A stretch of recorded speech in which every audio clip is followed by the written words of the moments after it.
Assalamualaikum warahmatullahi wabarakatuh. Kalau di Upanishad, manusia itu cenderung punya karakter konflik dan keras. Namanya ada Satripu. Satripu itu ada 6 godaan, ada 6 ujian yang harus dihadapi oleh manusia. Yang pertama nafsu, yang kedua keserakahan, ambisi, yang ketiga amarah, yang keempat kemabuan, yang kelima kebimbangan, yang keenam iri. Batinmu itu tiap hari digoda oleh 6 hal ini. Dan 6 hal inilah sumbernya kekerasan dan konflik. Kalau setiap orang bisa mengatasi 6 ini, percayalah tidak ada konflik yang tidak selesai. Kalau nafsu tidak kamu jadikan raja, kamu nggak akan gegeran dengan orang lain. Kalau ketamaanmu terkontrol, kamu nggak akan tabrakan sama orang lain. Kalau amarahmu bisa kamu kuasai, tidak akan ada masalah. Kalau kemabuan itu maksudnya keterlenaan, ketidaksadaran. Kan sekarang banyak orang yang tidak sadar, melakukan sesuatu seolah-olah itu penting bagi dia tidak sadar bahwa itu tidak penting sama sekali. Saya punya teman orang Madura, masih mahasiswa. Biasanya dia menghabiskan pulsa seminggu itu mahal-mahalnya 5.000. Sekarang dia habisnya bisa nyampe 30-40 ribu gara-gara dangdut akademi. Itu karena masih ada kontestan Maduranya satu. Dia tidak kenal sama yang Madura itu siapa, pokoknya Madura. Dia harus mati-matian mengeluarkan modalnya. Dari 5.000 bisa nyampe 45.000. Kemabuan, keterlenaan, kamu nggak sadar. Kebimbangan, mikir itu bagus, terlalu banyak mikir, terlalu banyak pertimbangan untuk hal yang sudah jelas, yang lahir kebimbangan. Kayak kamu bangun malam, sholat malam itu bagus, tapi begitu bangun kamu mikir, enaknya sholat enggak ya? Kok adem ya? Kok turunnya mesti. Ya kan? Untuk hal yang sudah jelas benar dan bagus, nggak usah terlalu banyak pertimbangan. Yang jelas jelek juga nggak usah terlalu banyak mikir. Wah ini pengawasi pas ndak ngawasi, ini ada catatan. Tak buka ndak ya? Tak buka nanti habis. Yes, ketemulah kebimbangan. Biasanya ya terus dibuka. Ya kan? Hati-hati, pikiran bisa menjebak. Untuk yang sudah sangat jelas, nggak usah dipikir lagi. Kebimbangan, dan itu musuhmu. Bisa melahirkan konflik, bisa melahirkan kekerasan. Dan yang terakhir iri. Iri ini sangat manusiawi. Tidak ada orang yang tidak iri. Mungkin pada temannya, mungkin pada saudaranya, mungkin pada artis-artis. Kalau lihat infotainment kan kamu sebelnya setengah mati. Mungkin bukan karena infotainmentnya, karena kamu iri, enak jadi artis. Ya kan? Kerja sebentar 10 juta. Isinya cuma gitu-gitu. Bikin acara nggak mutu. Kamu marah-marah acara nggak mutu. Coba kamu ditawani, mas mau ikut syuting, mesti mau, mesti gitu. Ya kan? Meskipun bagian teriak lala-lala aja kamu mau. Berarti tadi kamu cuma iri itu, nggak benar-benar ngeritik acaranya. Kamu cuma iri kok, enak ya siaran itu. Dan ketika kamu diajakkan terus iya. Nah itu iri hati. Masalah. Ini yang membutakan kita. yang bikin kita kadang-kadang terus memilih kekerasan, yang menggelapkan pikiran. Menggelapkan pikiran kalau dalam bahasa India buta kala. Kalau di Indonesia kan buta kala terus jadi raksasa. Basa Jawane buta. Jadi ada sisi buta, ada sisi raksasa dalam diri kita. Dan dia akan bangkit kalau 1000 ini, 6 godaan ini kita manjakan. Jangan salah, kamu punya potensi untuk merusak yang luar biasa. Kalau 6 hal ini tidak kamu kontrol. Itu prinsip dasar ahimsa yang diambil dari Upanishad. Ini nanti yang menginspirasi Gandhi. Selanjutnya, apa sih aksioma-aksioma itu? Semacam asumsi yang jangan dibantah. Itu aksioma. Kalau dibantah ya teorinya hancur. Inilah aksiomanya ahimsa. Kenapa orang harus ahimsa dan apa yang menyebabkan orang harus ahimsa? Yang pertama, ahimsa itu mensyaratkan pemurnian dan penyucian diri. Untuk bisa hidupmu anti kekerasan, untuk bisa hidupmu tidak suka dengan konflik, milih kedamaian dan harmoni, kamu harus bersih-bersih dulu. Selama masih banyak kotoran dalam dirimu, tidak bisa. Kamu masih ganas, masih ambisius, masih banyak rasa iri, masih banyak hasrat-hasrat yang terpendam. Tiba-tiba pengen ahimsa, ya bisa sih, cuma nanti pada saatnya akan hilang. Kayak buih, waktu semangat meletup, ahimsa pak saya, damai, saya tidak suka kekerasan saya. Mesti tidak suwe kalau tidak didahului dengan pembersihan diri. Pulang dari ngaji, wis pokoknya aku ahimsa, anti kekerasan. Disalib, dibel motor, wis peduli amat, pokoknya damai. Tidak bisa. Besok pagi mesti keluar lagi watak aslinya. Kenapa? Prosesnya nggak secepat itu. Diawali dari murnikan dulu diri kita, identifikasi hasrat-hasrat.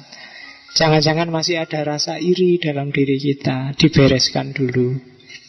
Ambisi-ambisi yang tidak penting, nafsu-nafsu yang terpendam, yang ngotori HP dan ngotori pikiran, dibereskan dulu. Kayak di Kama Sutra kemarin loh. Kalau sudah nggak kuat, ya kawin no. Jangan cuma membayangkan. Karena bedanya 180 derajat. Ya kan? Kalau belum nikah, nyenggol 1 dosanya 1000. Kalau sudah nikah, nyenggol 1 pahalanya 1000. Loh, 180 derajat. Makanya kalau sudah ada calonnya, sudah siap semuanya, ngapain cuma dibayangkan. Ya wis, sikat wae. Oke. Biar nggak jadi ganjelan di pikiranmu, malah ngerusak-ngerusak pikiran. Kalau sudah beres kan bersih pikiranmu. Oke, asal nggak punya hasrat lagi, nyari lagi yang lain ini. Ya itu ya rusak, nggak situ ahimsa itu. Kamu bisa ada piring terbang.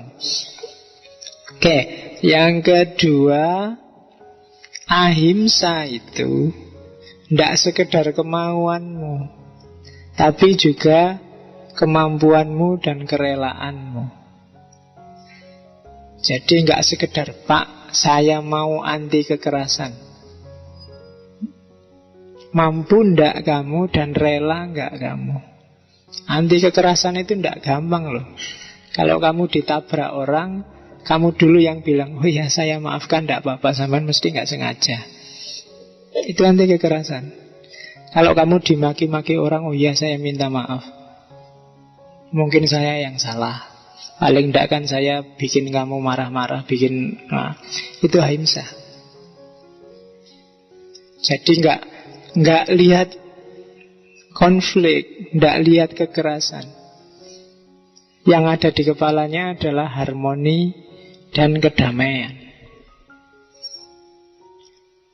Kalau ada yang nyuri barangmu terus, lu sampean kok nyuri, memang butuh beneran. Kalau butuh ya dibawa aja, monggo, ndak apa-apa. Jadi nggak jadi begal mungkin orangnya. Mas, motornya mana? Oh, butuh tuh sampean. Wah, bawa silahkan motornya. Ini STNK-nya. Nah ya kan gitu. Besok datang ke rumah, ini alamat saya, tak kasih sekalian sak BPKB-nya kalau mau. Nah besok kalau datang ke rumah, kamu kan tinggal manggil polisi. Ya kan gak jadi gegeran. Daripada kamu bertahan, wassalam kelangan nyawa. Memangnya orang begal bisa dilawan. Ahimsa, anti kekerasan ben selamat. Ada kerelaan, ada kemampuan. Keras lawan keras, maka siapa yang lebih keras dia yang menang. Mungkin begalnya kalah, mungkin kamu yang kalah, tergantung siapa yang lebih keras. Tapi kalau ahimsa, tidak ada yang kalah. Dan tidak ada yang jatuh.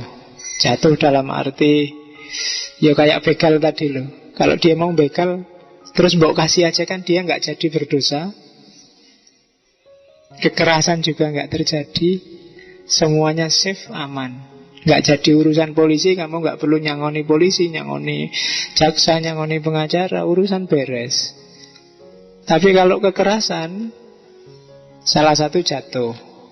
Mungkin kamu, mungkin begalnya. Kalau begalnya jatuh, alamat ada nyawa hilang. Karena habis itu dikeroyok wong akeh mesti. Atau kalau yang jatuh kamu, ya podo, motormu hilang, kamu bonyok. Sama, 50-50. Maka ada kemampuan, ada kerelaan. Cuma ini bukan sesuatu yang kayak tadi sekedar dimaui, sekedar kamu nanti pulang ono begal tenan mbok praktekin. Ndak. Ada kemampuan, kerelaan, jiwa yang nek basa Jawane sudah semeleh. Ndak ada ambisi lagi di sana. Dunia sudah nggak menarik, nggak ada satupun yang bikin terikat. Baru orang bisa ahimsa. Tapi kalau kamu masih banyak jatuh cinta dengan dunia, dalam hal apapun, susah untuk ahimsa. Karena kalau kecintaanmu diambil orang, mesti rame, tidak bisa damai. Disebut di prinsip aksioma yang ketiga, ahimsa pasti menang menghadapi kekerasan. Karena kekuatan ahimsa itu lebih besar daripada kekuatan kekerasan. Ini filsafat timur yang bisa ngomong. Kelembutan itu lebih unggul daripada kekerasan. Keras itu gampang patah, gampang pecah. Tapi kalau lembut enggak. Kalau lembut, lentur, tahan lama. Sabuk itu lentur, maka enggak gampang putus. Tapi gelas ini keras, maka dia kalau jatuh pecah. Orang yang keras pun hidupnya jauh lebih berat, lebih susah. Susah adaptasi. Tapi orang yang lentur, gampang adaptasi, hidupnya mungkin lebih panjang bahagianya, umurnya lebih dawa. Kelembutan mengalahkan kekerasan. Makanya Al-Quran sering saya bilang, di pesan intinya kan, mungkin kamu malas memahami Quran, baca aja kata-kata paling tengah dari Al-Quran. Falyatalattaf, lembutlah, lenturlah, jangan keras. Kalau keras kalahmu cepet. Terus yang keempat, bahkan ini sebenarnya nggak urusan kalah mengalahkan. Kalau kamu ahimsa, kamu tidak akan ketemu kalah. Kenapa? Karena kamu tidak butuh menang-menangan. Orang yang tidak pingin kalah kan tidak bisa menang. Orang yang tidak pingin menang kan tidak bisa kalah. Kalah menang itu kan dalam perlombaan, kompetisi. Dan kompetisi itu kekerasan. Kalau orang yang tidak ikut kompetisi kan tidak ada kalah menang. Meskipun misalnya di kampus kompetisi sama temanmu, yang satu IP-nya 4, yang satu IP-nya 2. Terus yang IP-nya 4 ngetawain, apa IP cuma 2. Tapi kalau kamu ahimsa kan kamu nggak merasa kalah. Ya enggak apa-apa, ya kemampuanku memang cuma sampai 2. Ya selamatlah kamu bisa nyampe 4. Ini kan enggak ada urusan sama menang kalah. Oke, itu ahimsa. Jadi jangan khawatir, kamu enggak bisa kalah kalau ahimsa. Kenapa? Ya karena kamu enggak akan ketemu kompetisi. Kemampuan paling dahsyat dari ahimsa adalah kamu tidak bisa ketemu musuh. Karena tidak bisa ketemu musuh, maka kamu tidak pernah kalah. Dan pendekar paling dahsyat itu kan pendekar yang bisa bikin dirinya tidak punya musuh. Bukan pendekar yang menang terus kalau perang. Tidak. Kalau kamu bisa memposisikan dirimu sampai tua besok tidak ketemu-ketemu musuh, semuanya teman, semuanya friend dan harmoni, berarti kamu pendekar yang luar biasa. Itu prinsip-prinsipnya ahimsa. Oke, jadi ada 5 aksiomanya ahimsa. Yang pertama, bersihkan dirimu. Asah kemampuan dan rasa rela semelehmu. Yang ketiga, yakinlah bahwa ahimsa, kelembutan itu jauh lebih kuat daripada kekerasan. Yang keempat dan kelima, kamu tidak akan pernah kalah, tapi juga tidak perlu mikir kemenangan, karena ini bukan urusan kalah menang. Kalau visi ini bisa kamu pakai, hidupmu jauh lebih tentram dibandingkan hidup yang kemerungsung. Model hari ini yang paradigmanya selalu ekonomi dan uang, selalu persaingan, selalu ngitung-ngitung. Yang mahasiswa saingan sama teman-temannya siapa IP-nya paling tinggi, yang pegawai hitung-hitungan siapa gajinya paling tinggi, yang ABG hitung-hitungan sopo pacare paling cakep. Yang selalu begitu, selalu dalam segala apapun. Kamu aja masuk ke sini selalu lirik, wow, lebih enak yang duduk di sana. Yang satu, kapok kamu duduk di situ. Ada yang bilang, itu kan selalu perhitungan. Semacam kompetisi dalam hal apapun. Padahal tidak penting yang gitu-gitu. Nah, itu aksiomanya ahimsa.